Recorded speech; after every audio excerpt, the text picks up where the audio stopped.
Mesdames et messieurs de la presse, avant toute chose, qu'il me soit permis de réitérer mes hommages au chef de l'État pour la confiance qu'il a placée en ma modeste personne en me désignant comme informateur.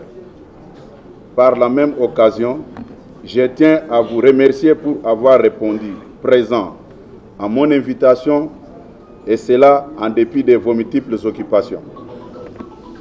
À titre de rappel, après avoir constaté qu'à l'issue des élections législatives nationales du 20 décembre 2023, aucun parti ni regroupement politique n'avait obtenu la majorité parlementaire. Son Excellence, Monsieur le Président de la République, sur pied de l'article 78 alinéa D de la Constitution, m'a confié en date du 7 février 2024 une mission d'information en vue d'identifier formellement une coalition majoritaire à l'Assemblée nationale, laquelle devrait permettre la formation du gouvernement. Celle-ci aura pour vocation de mettre en œuvre les programmes pour lesquels Son Excellence, Monsieur le Président de la République, a été élu en 2023 et devra rendre compte à la fin de la législature. Ainsi, l'informateur aura dégagé les convergences en vue de définir les grandes lignes de la coalition politique et gouvernementale.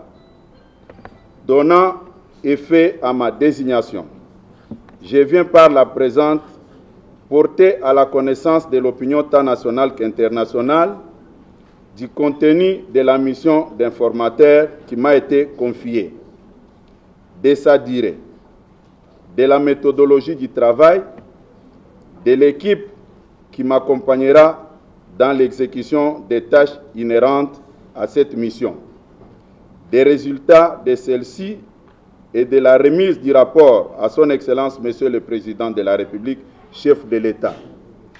La durée de la mission de l'informateur est d'1 mois avec possibilité d'une prorogation. Pour ce faire, je me dois de prendre contact avec les différentes forces politiques qui constituent l'Assemblée nationale. Concrètement, les partis et regroupements politiques que je vais consulter sans exclusion sont ceux ayant concouru aux élections du 20 décembre 2023 qui ont obtenu au moins, suivant les résultats provisoires proclamés par la Commission électorale nationale indépendante dans sa décision numéro 00D-CENI-AP-2024 du 13 janvier 2024, un député proclamé par la CENI sans préjudice des indépendants.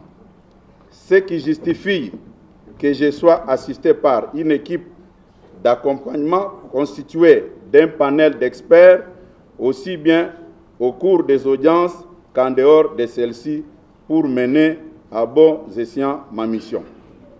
Pour s'assurer de l'information des concernés, je vais lancer des invitations aux partis et regroupements politiques, aux personnalités suivant l'agenda établi à cet effet. Il convient de préciser que les membres de la coalition majoritaire devront signer des actes d'engagement collectif pour les partis et regroupements concernés et individuels à la majorité parlementaire. À cet effet, les partis et regroupements participants ne devront agir que par les personnes ayant qualité à les engager et ils devront préciser principalement des choses.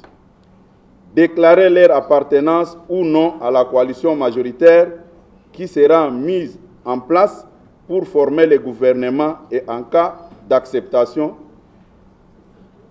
déclarative de leurs députés.